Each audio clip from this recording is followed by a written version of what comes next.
During breaking news, the likes of which we've been covering this week, more and more people turn to search engines and to social media to help them sort out the story.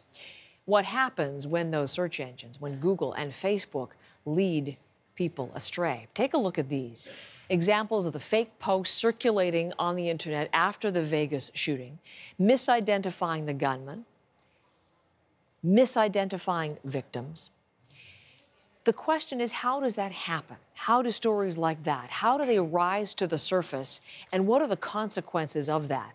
Our senior technology reporter, Matthew Braga, has obviously been very interested in that part of the story, and here with me this morning. Okay, so we had fake news, as I said, about victims, about who the shooter was, of course, later identified. Basically, they were wrong.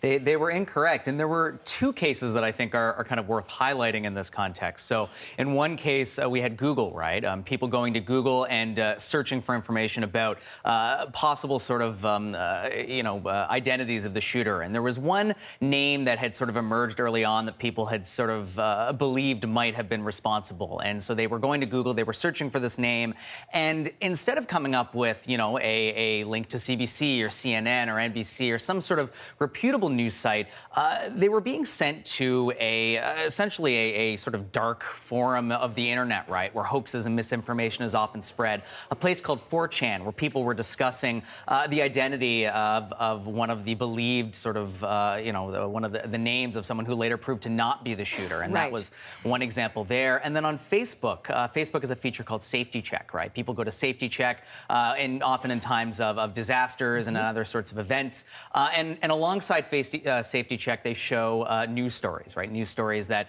are supposed to provide context about what's happening. And in this case, Facebook was also pulling in misinformation, pulling in sort of hyper-partisan news stories, pulling in far-right sort of news sources, also things that were misidentifying victims and the shooter and things like that. So this was coming from trolls, either propaganda reasons, either pulling pranks, whatever. Their false information was popping up right at the top of these screens, Facebook and Google. How does that happen, that the fake stuff gets to the top of our attention? Yeah. So both of these services rely on algorithms, basically complex systems of code, right, that help sort through all of the different sources of news and information across the internet and figure out kind of what to surface, right? What's the most important thing to kind of put at the top of people's search results or, at the top of people's Facebook pages. And the reason they use these algorithms, right, is because there's just so much on the internet, right, that they say, it's impossible for humans to kind of sift through it all. And they kind of have a point, right? There's just so much there that you would need thousands, if not more, armies of humans to actually sort through it. And so they've turned to these algorithms to sort of make a lot of those choices, right? And what we see in these cases is that oftentimes they can be wrong, right? Yeah, they can be the algorithms fail. They fail, and that's exactly what happened in this case, right? Where Google basically said they rely on a bunch of different signals, right, that determine what gets placed into that top stories box, right? It depends on things like how many people are searching for a particular keyword, the authoritativeness of the actual news source, right, the freshness of the source. And in this case, it was a confluence of signals, in particular that sort of freshness that somehow managed to surface 4chan, which is sort of the polar opposite of what you should be sort of sourcing as a news source. It was putting it in that sort of box, which kind of makes you wonder, well, why wasn't that something that perhaps was more proactively identified as something that should never, ever appear in that box as it did Well, that's the big question. So what we've heard both from Facebook and Google is, we're sorry, because this fake news was allowed to become spread as a real top story.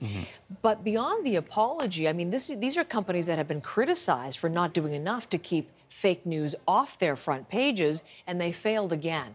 I mean, what are the consequences of this? Certainly the consequences in terms of erosion of public trust in information and in the company's ability to police said information.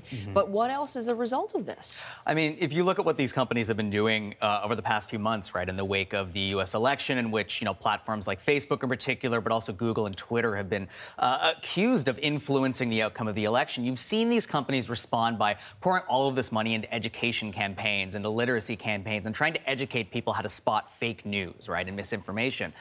But it's a little rich, right, when it turns out that these companies are continuing to support the spread of that information and support the spread of these hoaxes and things like that. And so you end up with this situation where, I think increasingly people are asking for a few things, right? They're saying, well, it would be really, really useful for us to better understand how these systems work and how these decisions are made, how these algorithms end up sourcing sourcing these information. And that's something that these companies haven't been particularly forthcoming about. I mean, it's possible that in response to sort of the inquiries that are happening in the States right now, that more of that information might come to light.